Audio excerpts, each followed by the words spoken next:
by the MTV generation as he is revered by mine. Ladies and gentlemen, welcome, please, Tony Bennett.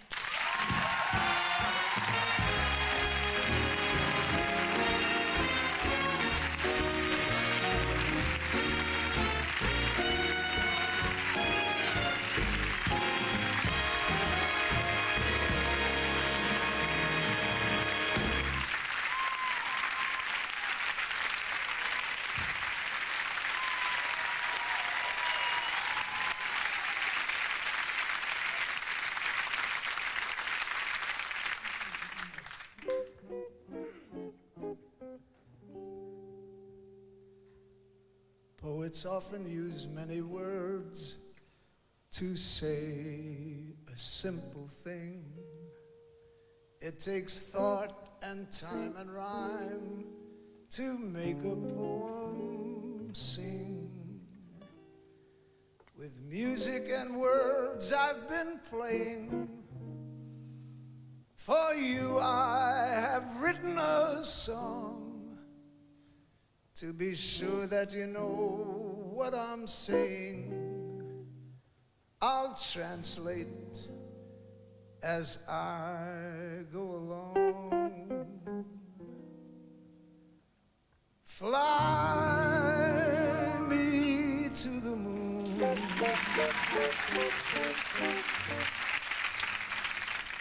Let me play among the stars. Let me know what spring is like on Jupiter and Mars. In other words, hold my hand. In other words, darling, kiss me. Fill my heart with song.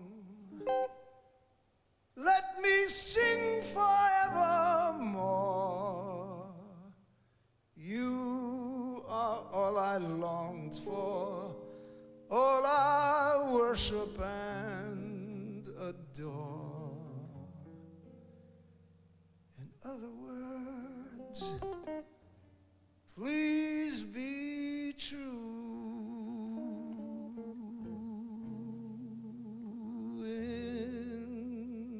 Other words, I love you.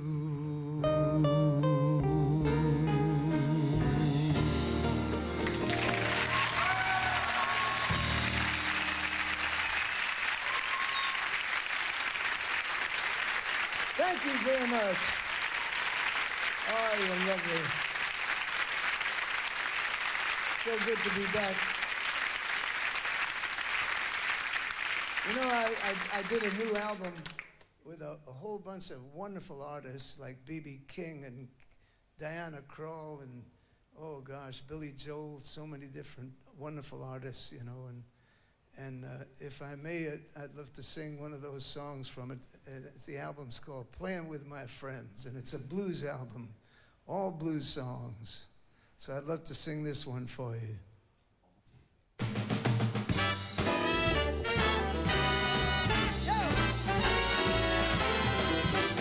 I've got a right to sing the blues. I've got a right to feel low down. I've got a right to hang around, down around the river. A certain woman in this town keeps dragging my poor heart around. All I see for me is misery. I got a right to swing the blues. I got a right to moan and sigh. I got a right to sit and cry down along the river. I know the deep blue sea will soon be calling me. Say what you choose. I got a right to swing the blues.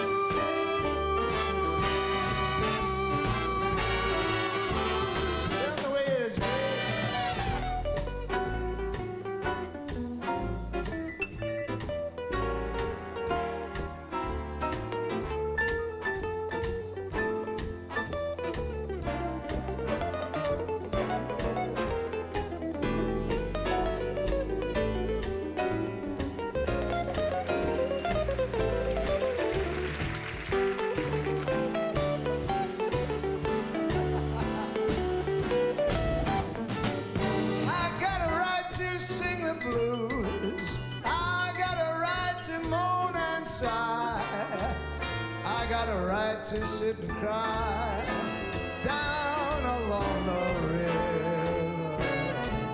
I know the deep blue sea will soon be calling me. It must be love, say what you choose. I've got a right to swing the blues. It must be love, say what you choose. I got a right to sing the blues.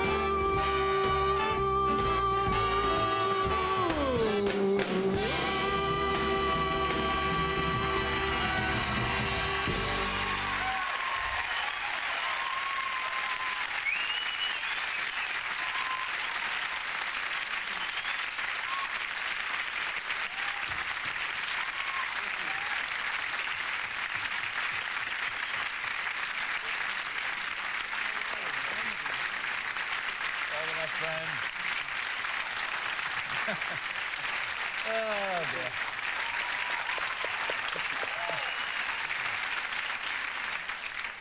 dear. Fair to assume you're among friends, I think. Oh, yes. Oh, they're so nice. Oh, gosh, I do envy you singing with a big band like that. Yeah, I was just talking when you're doing it, saying it was wonderful to sing and stand there in front of a big band. Like, have you done it all your life? Do you ever lose the excitement, the thrill of it? No.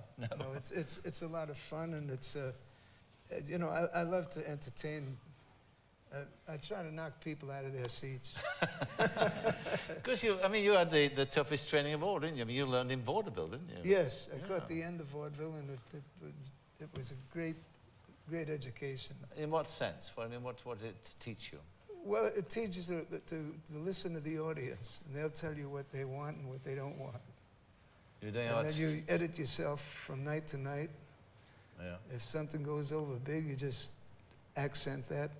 If something doesn't work, take it out.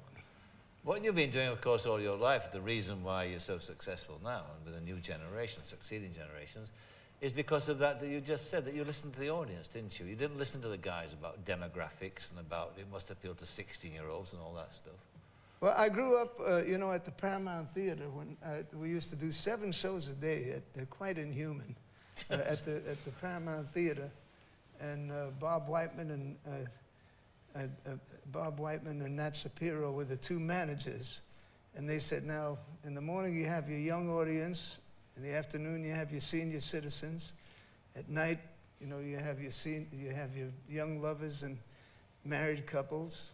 So now sing songs that everybody likes. Don't sing to one group. Yeah. And I took them up on that. I found out if you do very well-written songs, yes, you know, like I've Got You Under My Skin, you know. You were never naked, though, when you sang it? No, he's not tried that yet. That's the only thing Tony hasn't done, is naked singing. He's done everything else. That was something. But I mean, the good thing about it, for somebody who, you know, like yourself, I'm like you, I adore the Great American Songbook, and I think that, you know, you can argue that the Great American Song is, or music, is the lasting contribution that America's given the world, you know? We're kind of in the age of super greed, you know. We just concentrate on how much money can we make every month. And it's important that each month we make more money. And when it comes to doing something with quality, they say, what are you talking about? And it's tragic, you know, because our tradition is Duke Ellington and George Gershwin. Sure. I mean, those are our great composers. Yeah, absolutely. These will become our classical artists 500 years from now. And a lot of people still, in the United States, don't know that. But I mean, you've been the guardian of that tradition with other singers throughout your career. Oh, now sure. you're the only one left. I know, of that generation. I can't believe that it went that way. That's a very incongruous situation. But I mean, yours is an extraordinary life. I mean, one day somebody will make a movie about it, because, I mean, the early days, you mentioned they're vaudeville, but I mean, before that, I mean, you grew up in the Depression, didn't you? Oh, right, yeah. How poor was it? How bad was it in the family? Oh, it was very tough. And, you know, we were only given 12 pieces of coal a week to stay warm. We'd had to go to the police station and collect 12 pieces of coal. And those 12 pieces meant, you know, either freezing to death or staying warm enough for the whole family. And your mother worked, she was a seamstress? She was a seamstress, and my father died when I was 10, so she raised 3 children. Yes. And she was magnificent, and of all things, kept us very optimistic about things. But also, too, I mean, you're part of that remarkable generation who were shaped by a war. I mean, as a teenager, you went to Europe, you were an infantryman, a beetle crusher, and you saw action, didn't you? Mm-hmm. Yeah, toward the end of the war, I was right after I was a replacement for the Battle of the Bulge, and that was toward the end of the war.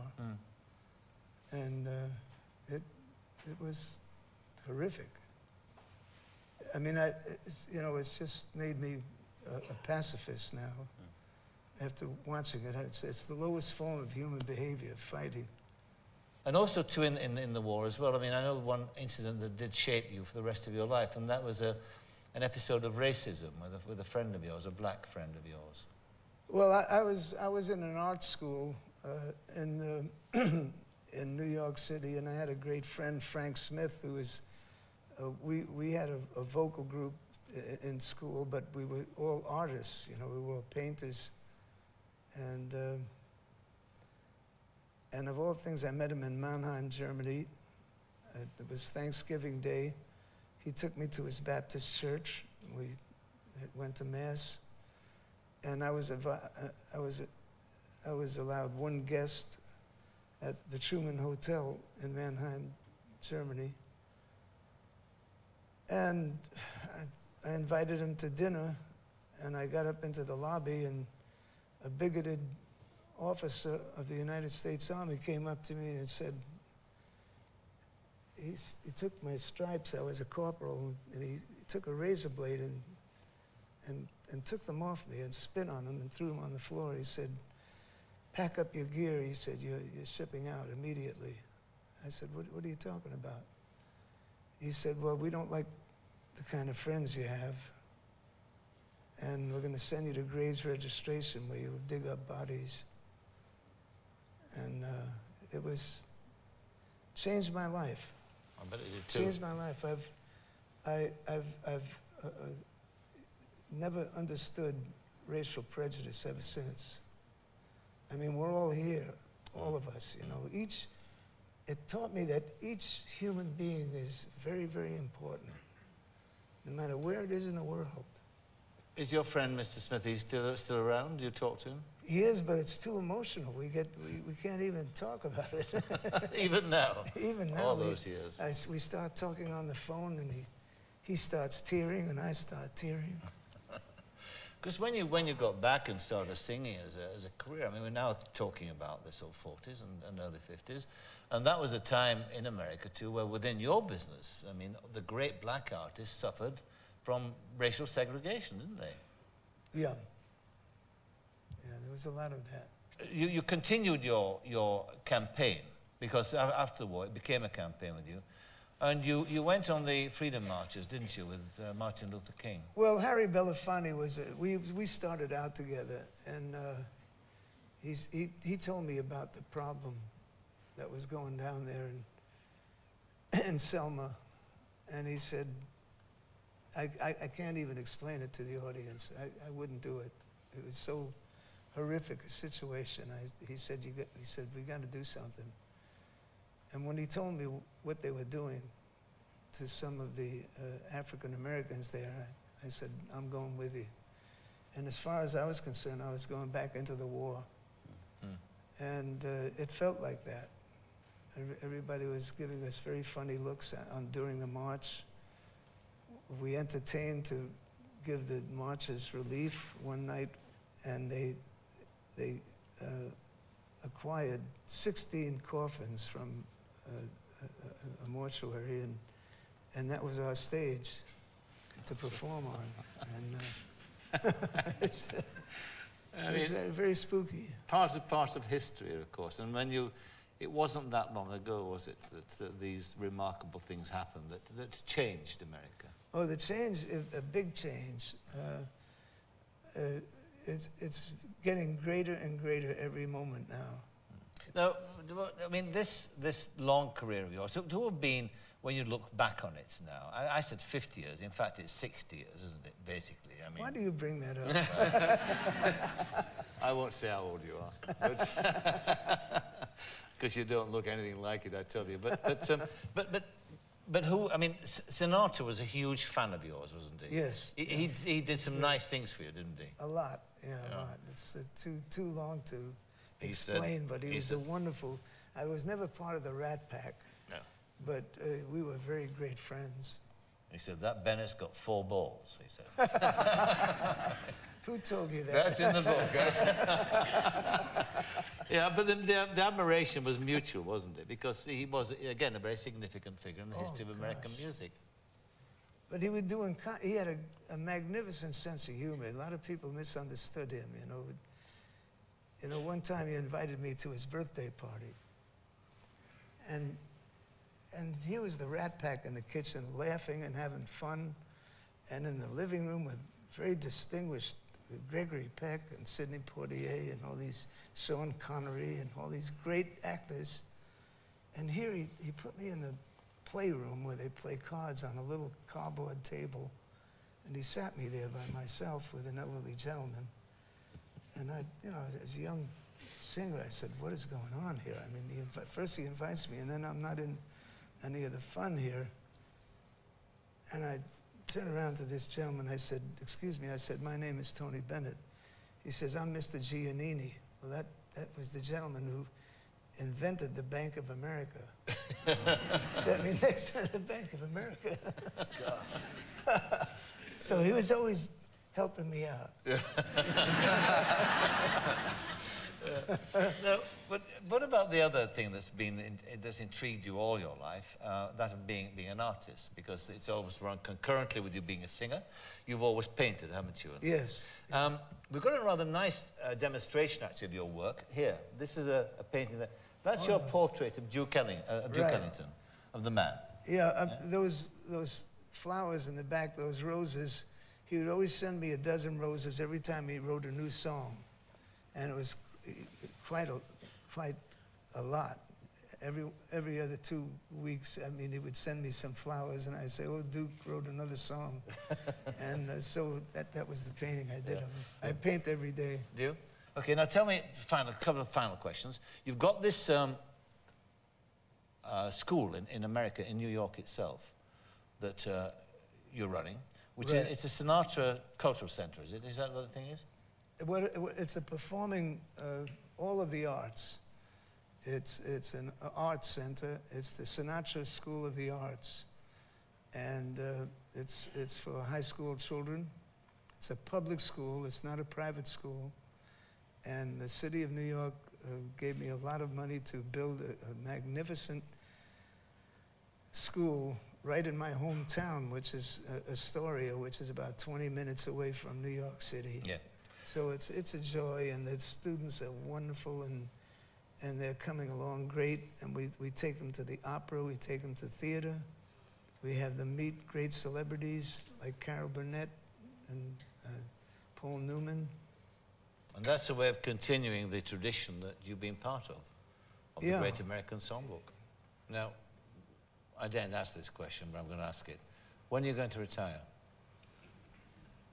As long as I keep my health, and as long as the people I'm sold out wherever I'm playing, the people love me and I love them, and I'm not going to retire. Thank you. This love affair with New York that you've had all your life, you're born there, you're a native New Yorker, it's a city that inspires you and that you love. And that's the one you're going to celebrate now in song, isn't it, for us? Yes, I'd like to. I have to mention that when I recorded it, it was in June 11th, and when we made this album. And then when the album came out, it was right during the September 11th situation. And they gravitated, of all the performers that did magnificent jobs on all the K.D. Lang and oh gosh, everybody was on the album. Everybody gravitated to Billy Joel's duet with me. the New York State of Mind. And that became the hit record. Well, am I right in saying that in all the records that you've made, that this has sold the most copies? It is the biggest selling album I've ever had. Not bad, is it? That's pretty good. 50, 60 years on. Still knocking them dead. Keep going. Tony, a band of 8 show there. Tony Bennett. Thank you.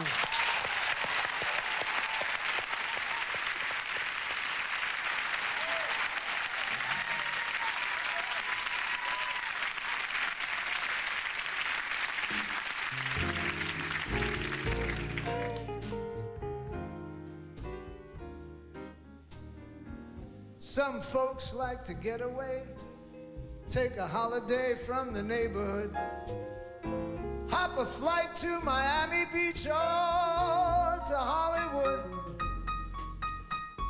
But I'm taking a Greyhound on the Hudson River line.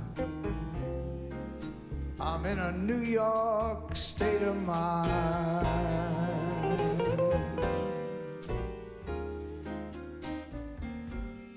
I've seen all the movie stars in their fancy cars and their limousines, been high in the Rockies under evergreens.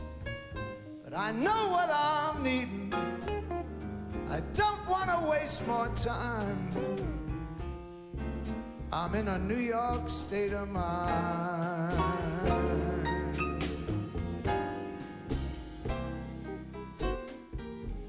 It was so easy living day by day, out of touch with rhythm and blues.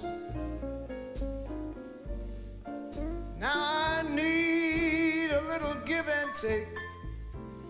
The New York Times, the Daily News, tell them the way it is, great.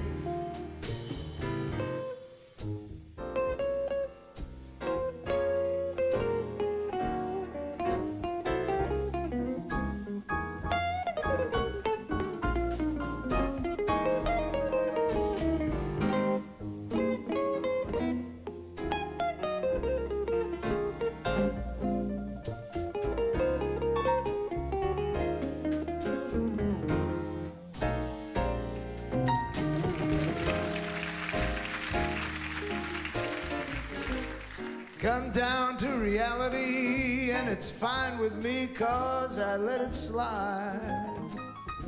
I don't care if it's Chinatown or up on Riverside. I don't have any reasons, I left them all behind. I'm in a New York state of mind.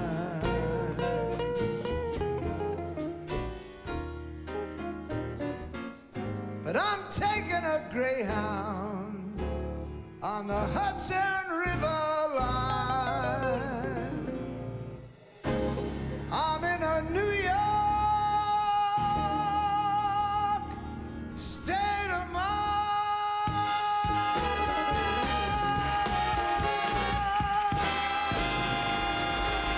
New York.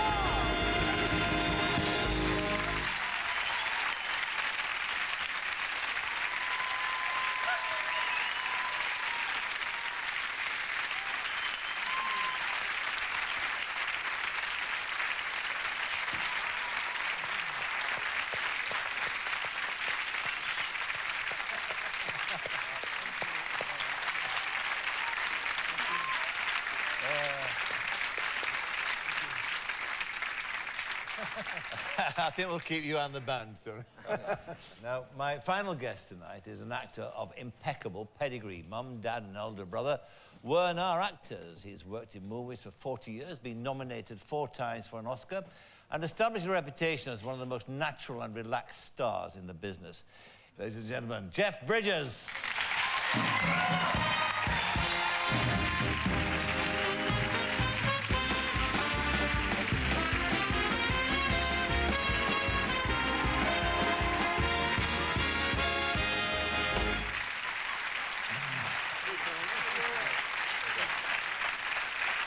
Good to see you.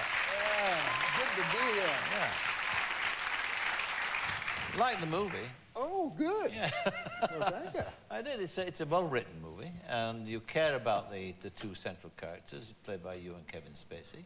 And in the end, you're never quite sure, are you? I mean, you know perhaps something, but not all of it about it. Well, it's interesting, you know. Some people feel the guy's really from outer space. Some people think, no, he's just ill, you know. Everybody's got a different opinion. Well, it's Kevin Spacey on the show, and he said that he wanted to play your part. Well, originally, I think he was thinking about that, and I think Will Smith was going to be Kevin's character. All right. But I'm happy the way it worked out. So, certain movies, I guess, I mean, it's like certain gigs, I mean, they're a pain. Certain movies are not. What was this? Was it a pain or was it not a pain? Oh, no, this was a gas. This was great. Oh, yeah. You know, one of the first things I do when I have a job is to figure out how people approach the work, because everybody does it differently. Sure. So I asked Kevin, I said, you know, how do you do it? Do you like to, you know, hang out and get to know each other? And he said, yeah, good. And we just hit it right off, and we just jumped in and did a lot of rehearsing together, shared ideas, you know. It was wonderful.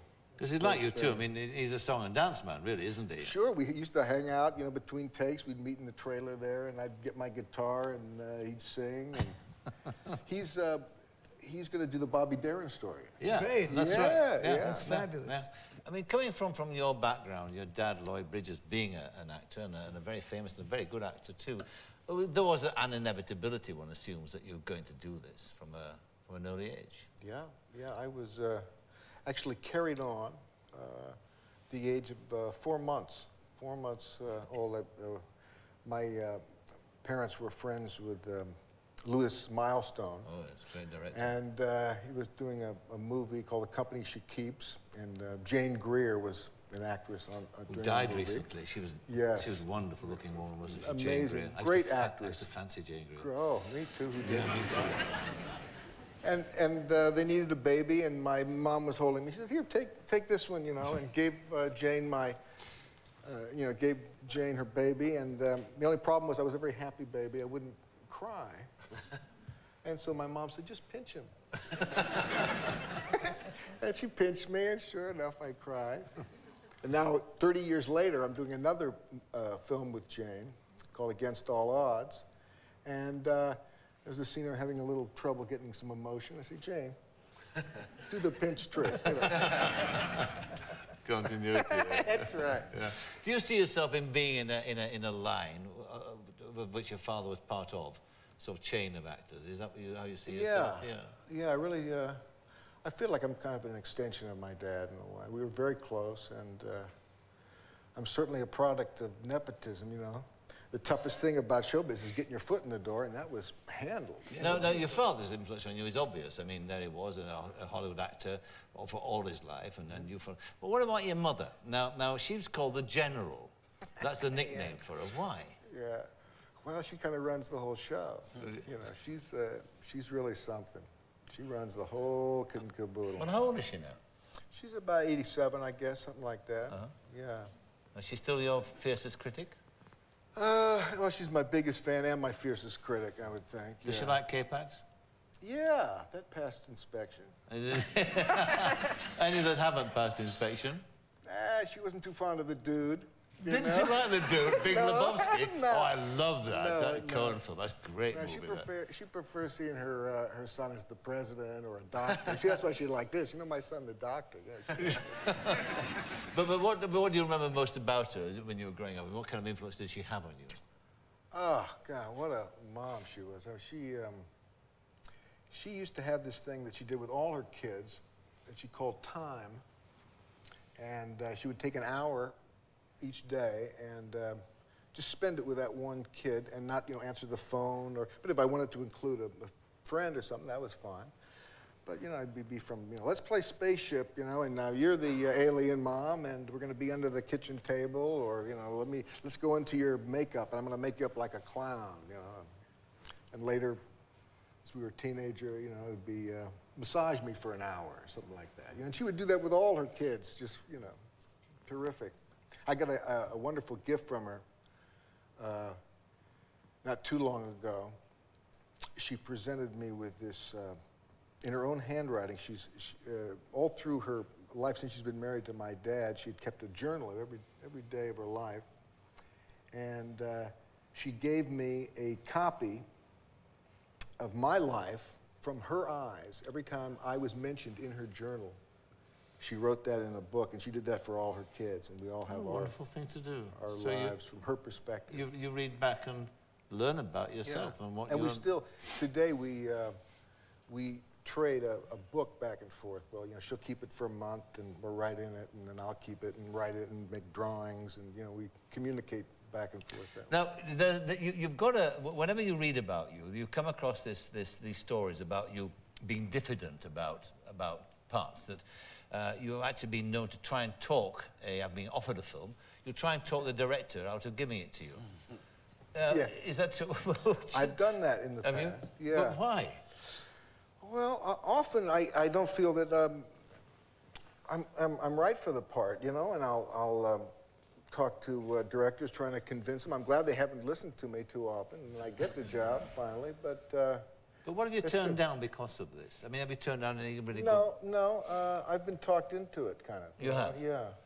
I'm seeing one of my good buddies tomorrow, as a matter of fact, Terry Gilliam. Oh, yes. Yeah, and he directed The Fisher King. Yes, that's right. I couldn't understand what he saw, you know, how he connected me with his part. And he said, yeah, you're the guy, you know. But I mean, you look so cool and relaxed all the time. I mean, is there like a turmoil going on all the time? I mean, do you find it nerve-wracking, the process of performing, of acting? Yeah, a bit, sometimes, yeah. You get kind of get used to it, but it never completely goes away. You feel that, or you feel totally cool when you perform? No, I never know how it's going to work. You just, until it happens, and then it's And nerves are necessary, aren't they? I mean, you get these butterflies. Yeah. You know, you're caring. You know, you hope the lights work. You hope you remember all the words. You hope you blend properly. That's it. All those kind of things, you know. And then it goes away the minute the show starts. Yeah. You were. I was telling you that I kind of discovered that, you know, that I wanted to make acting my career, kind of late in my career. A big turning point was a movie that I did called The Iceman Cometh, about the play, you know, the Eugene O'Neill play. Yeah. And all my scenes were with Robert Ryan, who's a wonderful, you know, great actor. Really?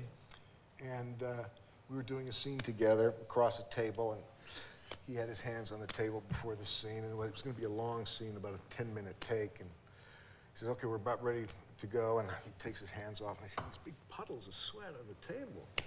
And I say, "Bob, you're nervous after all these years?" He said, "Oh yeah, I'd really be frightened if I wasn't frightened." You know. Yeah. And I said, "Oh, that's a great lesson." True. You know, That's that, true. you just have to. You just kind of become, you know, becomes your buddy, you know, that fear. You know, I mean, your top lip was sticking tonight. I noticed, James, when you came down the stairs. You remember I was a bit. Oh, top lip job. I don't know why. I mean, because I've always found it absurd when anyone employs me to tell you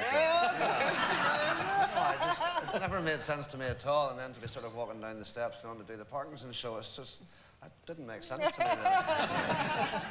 What's interesting, actually, and I'm sure you've observed it too, watching these two great veterans at work tonight. It just struck me about a similarity. And it's really, it's as you go through life doing what you do or what you do, it's about learning what you leave out, isn't it? Yes. It's about, I mean, we're both so minimalist. You don't do anything that's unnecessary. And I think that's a trick, isn't it? That is it. I mean, you should put a big sign up when you paint that says stop.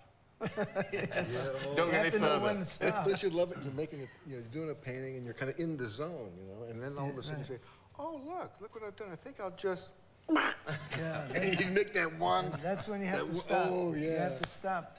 Because If it looks good, then leave it and then start again. I mean, if you're talented and creative too, the impulse is to just demonstrate it, show off, if you like, isn't it? And that's not the trick at all. Everyone's Funny, he brought this wonderful thing up because Hermes Pans, who is the director and choreographer of Fred Astaire, and he mentioned to me once, he said, "You know what Fred Astaire's genius was?" I said, "No." He said, he knew what to leave out. Yes. I also think that sometimes directors, if you work with a certain director, he'll be the one that finds the thing in you that you don't know is there. Oh, that's true. And they'll release something I really that they count see on something that, in you that you don't have no idea that it's there, or you are too scared to go there, and that's why collaboration is so good sometimes. Isn't that great? Yeah, really count on It's that. a fascinating process, all of it. It really is, and it's fascinating to talk about. And I'm sure a lot of young people looking tonight will be fascinated by what you've been saying and inspired by what you've done. Jeff Bridges, thank you very much. Right. K-Pac's a lovely movie. I've enjoyed it immensely. Thank Jeff you so Bridges. much. Wonderful to be here. Thank you.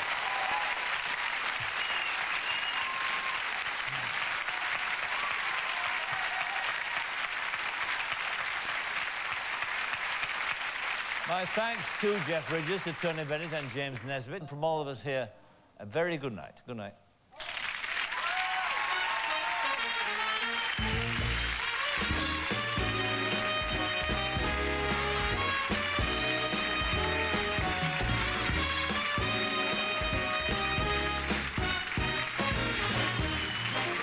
In a moment, a look at Parkinson for next week. And Monday, catch up with all the weekend sport, both on and off the field. Tony Squires and the team are joined by hockey's Rick Charlesworth and Wallaroos captain Selena Worsley on the Fat 9:30 Monday night. But stay with us now for Night and Day.